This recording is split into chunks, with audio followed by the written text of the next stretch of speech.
नमस्कार मेरे प्यारे बच्चों, कैसे हैं आप लोग। बेटा आज की क्लास बहुत स्पेशल होने वाली है क्योंकि आज की क्लास में मेरे बच्चे मैं आपको 10th क्लास का वास्तविक संख्याओं वाला जो चैप्टर है उसमें से बेटा 20 ऐसे ऑब्जेक्टिव क्वेश्चन करवाने वाली हूं जो आपके एग्जाम में जरूर से जरूर आ सकते हैं। ठीक है, खाली ऑब्जेक्टिव आते हैं ना बहुविकल्पीय प्रश्न, वही वाले। ठीक है, और मैं आपको बता दूं इस वाले चैप्टर से आपके एग्जाम में बेटा 5 से 10 नंबर के सवाल आते ही आते हैं हर साल। ठीक है, तो आप 5 से 10 नंबर प्राप्त करने के लिए क्या करोगे, जो हमारे नंबर अच्छे आ जाए इस चैप्टर में। आप क्या करोगे बेटा, देखो मैंने आपको एनसीईआरटी वाली किताब पूरी करवा रखी है, उसकी प्लेलिस्ट आपको मेरे डिस्क्रिप्शन में मिल जाएगी इस वीडियो के। ठीक है, तो आप क्या करोगे, एक्सरसाइज 1.1 वाली मेरी क्लास देख लेना, ठीक, एनसीईआरटी वाली प्लेलिस्ट में जाकर, और पीवाईक्यू वाली प्लेलिस्ट में जाकर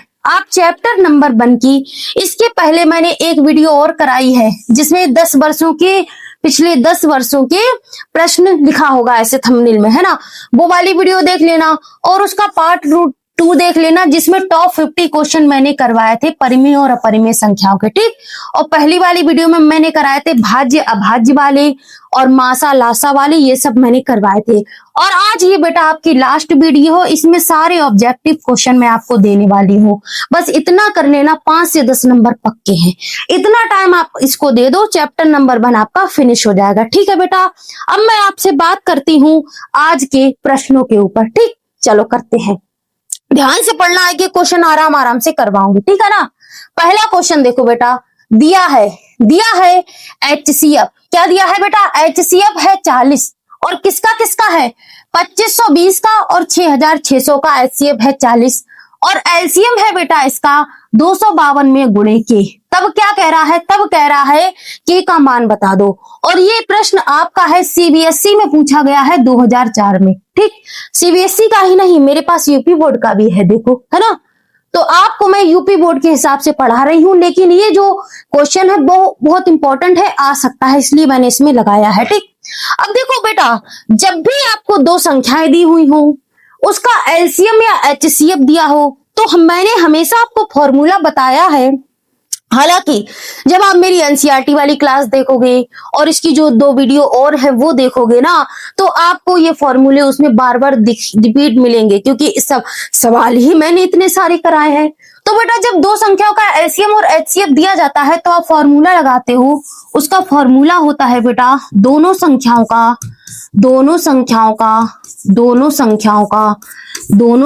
का हम लोग क्या कर देते हैं बेटा, दोनों संख्याओं का गुणनफल कर देते हैं, है ना, गुणनफल। ठीक, बराबर क्या कर देते हैं, बराबर मासा में गुणे लासा, इतना कर देते हैं। ठीक है ना, अब यही फॉर्मूला लिख लो और अपना सारे वैल्यू रख दो, आंसर आपका आ जाएगा। अब देखो कुछ टीचर क्या करेंगे, बहुविकल्पीय प्रश्न है तो आए जल्दी जल्दी बताया ऑप्शन और निकल लिए। मेरा मकसद ये नहीं है बेटा, मेरा मकसद ये है आप आओ तो कुछ सीखो, यहाँ से आप इसका बेसिक भी सीखो, एडवांस भी सीखो, बस। ठीक, दोनों संख्याओं का गुणनफल, तो संख्या क्या क्या है, एक तो है बेटा आपकी 2520, तो लिखो 2520, एक संख्या ये है, में गुणनफल है ना, तो गुणनफल कर दो 6600। ठीक है, तो दोनों संख्याओं का गुणनफल हो गया, बराबर किसके हो जाएगी, मासा में गुणे लासा। अब देखो मासा बोलते हैं एचसीएफ को क्या बोलते हैं, मासा, है ना, मासा। तो एचसीएफ क्या है 40 है, तो मासा की जगह लिख दो 40, बीच में है गुणा। ठीक, लासा कितना है, एलसीएम क्या होता है, एलसीएम होता है बेटा लासा, तो लासा कितना है बेटा 252 में गुणे के, तो लासा की जगह लिख दो 252 में गुणे के। ठीक, अब इन्होंने कहा है कि मुझे जो है के का मान बता दो, तो बता दो ना बेटा, क्या दिक्कत क्या है। देखो 252 इधर भी है और 252 इधर भी है, बस एक एक्स्ट्रा चीज है, यहाँ पर शून्य लगा है तो काट दो, 252 एकम 252 और 252 एकम 252। ठीक, और 0 है तो 0 को एक्स्ट्रा लिख लो ऐसे ही। अब देखो शून्य इधर भी है, शून्य इधर भी है, कट गया, क्या बचा, इधर बचा बेटा के, इधर बचा बेटा के। ठीक, के सॉरी एक सेकेंड, इधर बचा बेटा 4 बचा, गुणा बचा और के बचा। ठीक, इतना बचा, यहाँ पे बचा बेटा 6600। ठीक, अब आपको दिख रहा होगा 4 से 6600 भी काट सकते हो, काट दो, अच्छे बच्चे हो ना। 4 एकम 4 काटो, 4 एकम 4, 2 बचा ना, तो यहाँ पर हो गया 26। ठीक, 4 4 पंजे 20, 4 छंग 24, 4 छंग 24 हो गया। फिर 2 बचा, यहाँ पर बन गया 20, 4 पंचे 20 और यहाँ पर बेटा 0 बचा, 4 पंचे 20 और यहाँ पर 0। तो के बराबर क्या हो गया बेटा, के बराबर आ गया आपका 1650 और यही बेटा आपका के का मान है। अब पता है बहुत से लोग होते हैं सीधे डायरेक्ट ऑप्शन बता के काम खत्म कर देते।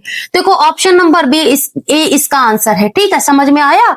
ये सवाल बेटा बहुत इंपॉर्टेंट है और इस वाले फॉर्मूले से जो सवाल बनते हैं वो इंपॉर्टेंट ही होते हैं। इस सवाल से आपके सिलेबस में वास्तविक संख्या वाले चैप्टर में एक नहीं, दो नहीं, कम से कम 10-12 सवाल होंगे इस वाले फॉर्मूले से। ठीक, तो इस वाले फॉर्मूले को बहुत ही इंपॉर्टेंट वे में लेने की जरूरत है। क्वेश्चन यहां से बन सकता है। आगे चलो, अब कह रहा है प्रश्न नंबर 2 है, इसमें बता दो अपरिमेय संख्या कौन सी है जो चारों ऑप्शन में से। अब देखो क्या है, अगर 25 को रूट से बेटा बाहर निकालोगे तो करोगे 5 में गुणे 5 और 5 का जोड़ा बना है ना, तो 5 बाहर आ जाएगा। और 5 कैसी संख्या है, 5 है आपकी परिमेय संख्या। परिमेय क्यों है, क्योंकि 5 के नीचे कुछ नहीं तो 1 और ये आ गया PYQ के फॉर्म में। तो ये कैसी संख्या हो गई बेटा, ये हो गई मेरे बच्चे आपकी परिमेय। कैसी हो गई बेटा, ये आपकी परिमेय संख्या हो गई। ठीक, अब दूसरी वाली को चेक करो, इसको देखो क्या ये परिमेय है या अपरिमेय है। पूछा है अपरिमेय संख्या, अपरिमेय बता दो इनमें से कौन सी है। अब देखो देखो बेटा, ये 5 तुम्हारी है परिमेय, 5 है परिमेय। ठीक, ठीक है, और 2 है अपरिमेय। परिमेय में अपरिमेय को जोड़ते हैं या घटाते हैं तो जो संख्या बनती है, मैंने आपको बताया था, वो संख्या हो जाती है अपरिमेय। अब इसका मैं एक लॉजिक भी बताती हूं आपको। देखो मान लो ये जो रूट में 2 है ना, ये अपरिमेय संख्या है। अपरिमेय संख्या एक बुरी संगत का इंसान है। ठीक, और परिमेय संख्या एक अच्छी संगत का इंसान है। जब अच्छी संगत वाला इंसान बुरी संगत में आता है तो वो भी बुरी संगत का बन जाता है। यानी कि परिमेय संख्या भी अपरिमेय संख्या का रूप धारण कर लेती है। जब भी परिमेय और अपरिमेय का प्लस हो या माइनस हो तो वो जो संख्या फाइनल बनती है वो कैसी संख्या आती है बेटा, वो संख्या आती है अपरिमेय। इसको ध्यान रखना, ये मोस्ट इंपॉर्टेंट चीज बताया है मैंने, यहां से प्रश्न आपका बन सकता है। ठीक है, अब देखो 81, हालांकि आंसर तो इसका बी ही होगा क्योंकि बी एक अपरिमेय संख्या है। ये वाला ऑप्शन 5 + √2, आगे वाला भी समझ लो, क्या पता इससे भी प्रश्न बन जाए। देखो 81 को रूट से बाहर निकालोगे ना तो 9 में गुणे 9 होगा, 9 में 81 होता है और 9 आ जाएगा तो 9 में बटे 1 होगा। और 9 कैसी संख्या है, 9 एक परिमेय संख्या है क्योंकि 9 के नीचे कुछ नहीं तो 1। अब इसको घटाओ, 3 का 5 में भाग दोगे तो 0 तो क्या आएगा बेटा, 0 नहीं आएगा। 3 एकम 3 आएगा, दशमलव 3 एकम 3 आया, 2 बचा, 3 छक 18 आ जाएगा। ठीक, फिर 2 बचेगा, फिर ऐसे करके 3 छक 18, 3 छक 18, 3 छक 18 डॉट डॉट डॉट डॉट, ये आगे चलता चला जाएगा। ठीक है जी, कैसी संख्या बन जाएगी, ये बन जाएगी बेटा अनवसानी आवर्ती। और ये अनवसानी आवर्ती कैसी होती है, ये होती है मेरे बच्चे एक परिमेय संख्या। ठीक, परिमेय संख्या में कौन कौन से दशमलव होते हैं, देखो एक तो शांत दशमलव होता है परिमेय संख्या में, है ना, और एक होता है अनवसानी आवर्ती दशमलव होता है परिमेय संख्या में। ठीक, और अनावर्ती दशमलव किसमें होता है, अपरिमेय में होता है।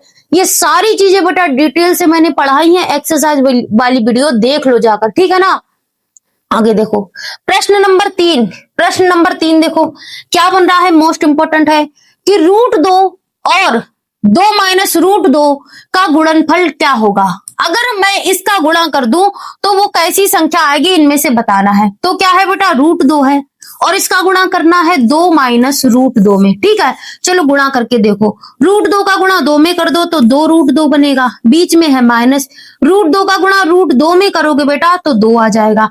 अब देखो 2 √2 है एक अपरिमेय संख्या आपकी और ये है 2 परिमेय संख्या। मैंने क्या कहा, जब भी परिमेय और अपरिमेय संख्या का प्लस हो या माइनस हो तो जो संख्या होती है वो कैसी हो जाती है मेरे लाल, ये हो जाती है आपकी अपरिमेय संख्या। कैसी हो जाती है बेटा, अपरिमेय संख्या। ठीक है, ये अपरिमेय है और इसमें परिमेय माइनस हो रही है तो ये टोटल क्या हो गई, अपरिमेय ही तो हो गई। तो देखो क्या हो गया इसका गुणनफल? एक अपरिमेय संख्या, एक पूर्णांक, एक परिमेय संख्या, या इनमें से कोई नहीं।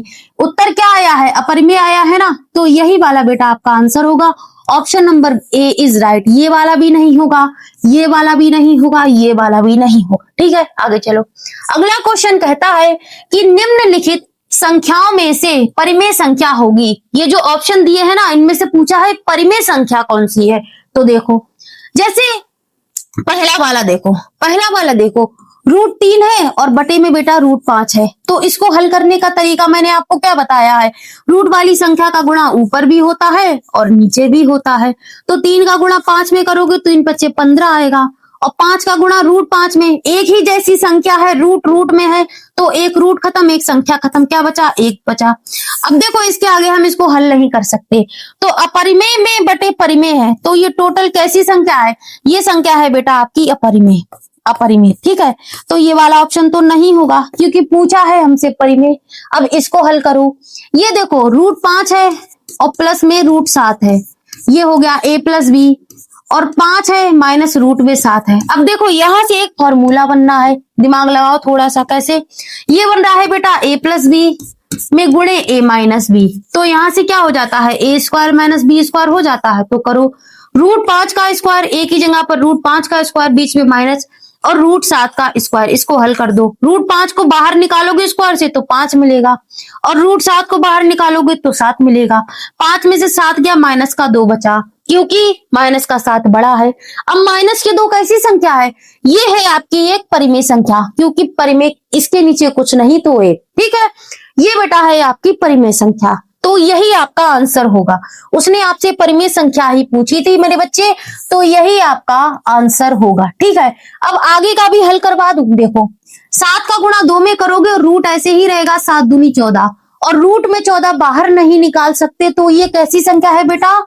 ये है आपकी अपरिमेय संख्या। ठीक है, क्या √12 को बाहर निकाल सकते हो? रूट से देख लो, 4 × 3 = 12 होता है। ठीक, 4 को तो निकाल लेंगे लेकिन 3 को नहीं निकाल सकते, तो 2√3 वो भी एक अपरिमेय संख्या है। पूछी थी परिमेय, तो उत्तर भी आपका सही है। अगला क्वेश्चन देखो, कह रहा है निम्नलिखित में परिमेय संख्या है। अब बताओ इसमें कौन कौन सी परिमेय संख्या है, कौन सी है बताओ मुझे। देखो, इसको मैं देखती हूं, जैसे √7 है, ये बेटा है आपकी अपरिमेय। देखो, साफ सीधा फंडा है, जो संख्या रूट से बाहर ना आ सके वो होती है आपकी अपरिमेय, और जो रूट से बाहर आ जाए, जिसका स्क्वायर हो, जैसे कि बेटा ये 4 है ना, 4 रूट में है, तो हम इस 4 को रूट से बाहर निकाल सकते हैं। 2 का स्क्वायर होता है 4, है ना, लेकिन 7 को नहीं निकाल सकते। अगर मैं कहूं 49, तो 49 को निकाल सकते हैं, 7 आएगा, क्योंकि 7 का स्क्वायर होता है 49, है ना। तो ये तो आपको आता ही होगा, 9th क्लास में पढ़ा होगा। तो जो संख्या रूट से बाहर ना आ सके वो आपकी अपरिमेय होती है। ठीक, अब इस पर आओ, कह रहा है क्या ये परिमेय है? अब देखते हैं इसमें। देखो, 2 दशमलव है, उसके बाद देखो रिपीट अंक है, 7 है, 3 है, 2 है, 4 है, 1 है, 6 है। हर बार बेटा अलग अलग अंक रिपीट हो रहा है, और मैंने आपको बताया था कि जब भी अलग अलग अंक दशमलव के बाद रिपीट हो, कैसा? अलग अलग, डिफरेंट, तो वो होती है आपकी अनावर्ती।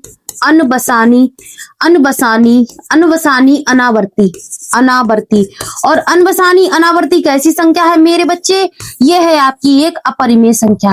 कैसी है बेटा? अपरिमेय संख्या। तो इसका आंसर ये भी नहीं होगा। ठीक है, और ये वाला तो होगा ही नहीं। अब देखो सी नंबर चेक करो, ऑप्शन सी। देखो, 2 दशमलव है, 7 3 है, 7 3 है, 7 3 है। ठीक, दशमलव के बाद क्या रिपीट कर रहा है? खंड रिपीट कर रहा है, और जहां खंड रिपीट करते हैं वो आपकी होती है अनबसानी आवर्ती। अनबसानी आवर्ती। और अनबसानी आवर्ती कैसी संख्या होती है मेरे बच्चे बताओ? ये होती है मेरे बच्चे आपकी परिमेय संख्या। ठीक है, परिमेय संख्या का दशमलव एक तो होता है शांत, और दूसरा होता है बेटा अनबसानी आवर्ती। ठीक है, तो इसका आंसर बेटा यही ठीक होगा। Option number C is right, यही आपका आंसर है। अब जैसे √12 की अगर मैं बात करूं, तो 4 3 12 हो जाएगा, और 4 तो बाहर आ गया लेकिन √3 बाहर नहीं आया, तो इसका आंसर ये भी नहीं होगा। ठीक है, ये मोस्ट इंपोर्टेंट क्वेश्चन है, एक ना एक इस तरह का क्वेश्चन जरूर आएगा। आगे देखो, संख्या 175 और 91 का HCF बोले तो मासा होगा, तो हमने लिख लिया 175 और 91। इसका फैक्टर कर लो, करो फैक्टर। 3 से कटेगा? 3 से नहीं कटेगा, 5 से काट दो। 5 3 15, 2 बचे 25 हो गया। 5 7 35 हो गया और 7 एकम बेटा 7 हो गया। इसको काटो, 7 एकम 7, 7 21, 13 एकम 13। अब जो भी बेटा कॉमन मिल जाए वही इसका HCF होगा। देखो 7 मिल गया, 7 मिल गया, 13 नहीं है, 5 नहीं है, तो इसका HCF हो गया बेटा 7। इसका आंसर देखो कौन सा वाला है, 7 आ गया। ये देखो option number B is right. ठीक है ना, आगे चलो। अगला क्वेश्चन है एलसीएम। 35 और 63 का एलसीएम दिया है 315, HCF क्या होगा? तो इसमें वही फॉर्मूला लगेगा, क्या? दोनों संख्याओं का गुणा कर दो। और संख्या क्या है जो ब्रैकेट में होती है? 35 में गुणे 63। दो संख्याओं का गुणनफल बराबर मासा में गुणे लासा। देखो लासा दिया है 315 और मासा बोले तो HCF पूछा है आपसे। ठीक है भाई, लगा दो, लगा दो इसको, काटा पीटी कर लो। देखो 5 से कटेगा, 5 छक्का 30, 1 बचा 5 3 15, 5 7 35, 63 से 63 खत्म, तो 7 बराबर HCF। तो HCF बराबर कितना आ गया मेरे बच्चे? 7। 7 HCF बराबर 7 आ गया और यही बेटा इसका आंसर है। देखो 7 कहां पर है? Option number B. Option number B is right. आगे चलो। संख्या n स्क्वायर माइनस 1 8 से विभाज्य होती है यदि n एक। अगर मैं इसको हल करूं तो n कैसी संख्या होगी? सम होगी, विषम होगी, प्राकृत होगी या पूर्णांक होगी? तो देखो क्या चीज है, n स्क्वायर माइनस 1 और ये किससे विभाज्य है? 8 से।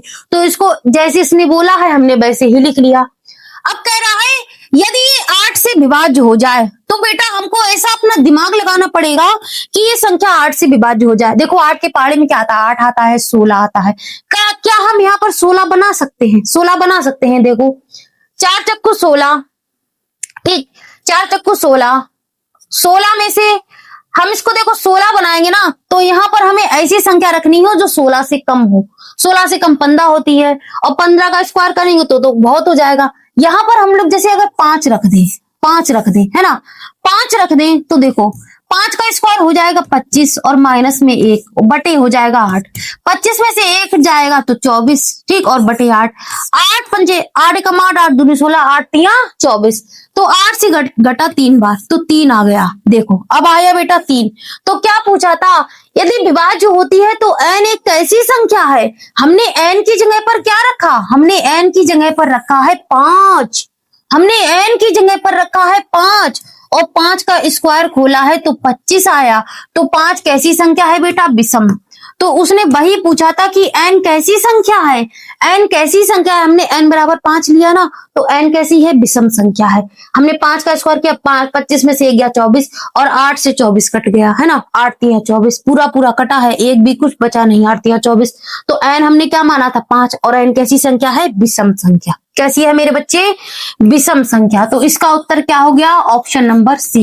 ये मोस्ट इंपॉर्टेंट क्वेश्चन है बेटा, इसको इंपॉर्टेंट क्वेश्चन की श्रेणी में रख लेना, क्या पता आ जाए, है ना। अब अगला क्वेश्चन देखो, वही सबसे बड़ी संख्या जिसमें 70 और 125 को विभाजित करने पर क्रमशः शेषफल 5 और 8 प्राप्त होते हैं। 2023 में आया है, मोस्ट इंपॉर्टेंट क्वेश्चन है, 27 में इसके आने की संभावना है, इसको नोट कर लेना। अब देखो जब भी इस तरह का सवाल आ जाए तो आप क्या करोगे? जब भी कहे कि ऐसा ऐसा विभाजित करने पर शेषफल उसमें लिखा हो, बस शेषफल, तो देखो जितना शेषफल लिखा हो ना उसको संख्या में से घटा दो। क्यों? अब जैसे मान लो यहाँ पर 3 है, यहाँ पर 3 को मैंने 10 में भाग दिया तो 3 तिया क्या हो जाएगा बेटा? 9 होता है। 1 बचा, 1 बचा, शेषफल क्या बचा? 1। वहां पर क्या बचा? 5। अब देखना इसकी ट्रिक देखना, यहाँ पर 1 बचा, अगर मैं 10 में से इस 1 को घटा दूं तो 9 बचेगा। 10 में से 1 घटा दूं तो 9 बचेगा। अब हम 3 का भाग 9 में दें तो 3 तिया 9, पूरा पूरा कटेगा, है ना। तो जितना बेटा शेषफल दिया जाए उसको संख्या में से घटा दो। 10 में से 1 घटाया तो 9 बचा, पूरा पूरा भाग गया। तो शेषफल दिया है 5, पहली वाली संख्या का शेषफल 5 दिया है और दूसरी वाली संख्या का शेषफल 8 दिया है। तो पहली वाली में से 5 घटा दो और दूसरी वाली में से 8 घटा दो, पूरा पूरा आंसर आएगा, ठीक है। और बड़ी संख्या कह रहा है, सबसे बड़ी संख्या, बड़ी संख्या का मतलब होता है HCF और छोटी संख्या कभी बोल दे सवाल में तो होता है LCM, है ना। बड़ी से बड़ी मतलब मासा और छोटी से छोटी मतलब लासा, ठीक है, समझ गए इस बात को। आगे देखो, अब शेषफल जो है उसको घटा दो संख्याओं में से। पहली संख्या क्या है? पहली संख्या है आपकी 70 और पहली संख्या का शेषफल क्या दिया है? 5। 5 दिया है, तो 70 में से 5 गए तो 65 बचे, ठीक है। और दूसरी है बेटा 125, और इसका शेष क्या दिया है, 8 दिया है, ठीक है। तो यहाँ पर बेटा 7 बच जाएंगे, यहाँ पर बचा 11 बचा, एक बचा, ठीक है ना। अब देखो सबसे बड़ी संख्या कह रहा है तो मासा निकाल दो। अब हम लोग इसका मासा निकाल देंगे, किसका, 65 और 117 का। तो 65 को काटो भाई, 5 से कटेगा, 5 एकम 5, 5 तियो 15, 13 एकम 13, ठीक है। और है 117, 17 है। अब इसको काट दो बेटा 9 से, 9 एकम 9, 10 11 2 बचे, 9 तिया 27, 13 एकम 13। अब जो चीज इसमें बेटा कॉमन आएगी वही इसका एचसीएफ होगा। 13 13 कॉमन आ रहा है तो इसका एचसीएफ क्या होगा, 13। बस होता कुछ नहीं है, सवालों को थोड़ा सा घुमा देते हैं ये लोग, है ना। तो इसका एचसीएफ क्या हो गया बेटा, 13, यही इसका आंसर है। इंपॉर्टेंट क्वेश्चन है, नोट कर लो, ठीक है। आगे चलो, यदि 20 और 25 का एलसीएम 100 है तो एचसीएफ क्या होगा। वही चीज है, दो संख्याएं दी हैं और एचसीएफ एलसीएम वाला फॉर्मूला लगेगा। तो कर दो, दोनों संख्याओं का गुणा कर दो, बराबर एलसीएम में गुणे एचसीएफ कर दो। एलसीएम है 100 और एचसीएफ हमसे पूछा गया है, ठीक है। अब देखो 25 एकम 25, 25 चक्कू 100, 4 पंचे 20, तो एचसीएफ क्या आ गया बेटा, एचसीएफ आ गया है मेरे बच्चे 5। क्या आ गया है बेटा, 5। देखो ऑप्शन नंबर डी पर है, ऑप्शन नंबर डी पर है, ये आपका आंसर है, ठीक है ना। आगे चलो, क्वेश्चन खत्म हो गए, क्लास नंबर 1 समाप्त हो गई आपकी। क्लास नंबर 1, अरे नहीं ऑब्जेक्टिव क्वेश्चन थे, सॉरी, ठीक है ना। आपकी बेटा ये क्लास फिनिश हो गई। अब देखो अगर आपको कोई भी स्टडी से रिलेटेड नीड है तो उस वाली मेल आईडी पर मुझे मेल कर देना, topperplusacademy@11@gmail.com। और मेरी बात ध्यान से सुन लो, अगर आपको चैप्टर 1 में 5 से 10 नंबर कंफर्म करने हैं, एकदम क्लियर करने हैं कि मेरे आ जाए, तो आप क्या करोगे, आप जाओगे मेरी एनसीईआरटी वाली प्लेलिस्ट में, एनसीईआरटी वाली प्लेलिस्ट में, है ना। उसमें से आप देखोगे प्रश्नावली 1.1 वाली वीडियो, और PYQ वाली सीरीज में जाओगे, उसमें चैप्टर 1 के बेटा 3 वीडियो पड़े हैं। पहला वीडियो होगा, दूसरा वीडियो होगा, और आज ये ऑब्जेक्टिव क्वेश्चन का तीसरा वीडियो, सब लाइन से लगे हैं। इतना बेटा कर लो, आपके 5 से 10 नंबर फिक्स हैं, ठीक है, समझ गए। मिलते हैं अगली क्लास में, तब तक के लिए अपना ध्यान रखना और सारी एक्सरसाइजें वीडियो क्लास देख लेना। PYQ मैंने करवा दिए, एक्सरसाइज एनसीईआरटी से भी करा दी, आए हुए क्वेश्चन भी करा दिए, ठीक है। तो मिलते हैं बेटा अगली क्लास में, तब तक के लिए ध्यान रखना, अपना ख्याल रखना, और प्लीज चैनल पर नए हो तो सब्सक्राइब जरूर कर देना। धन्यवाद।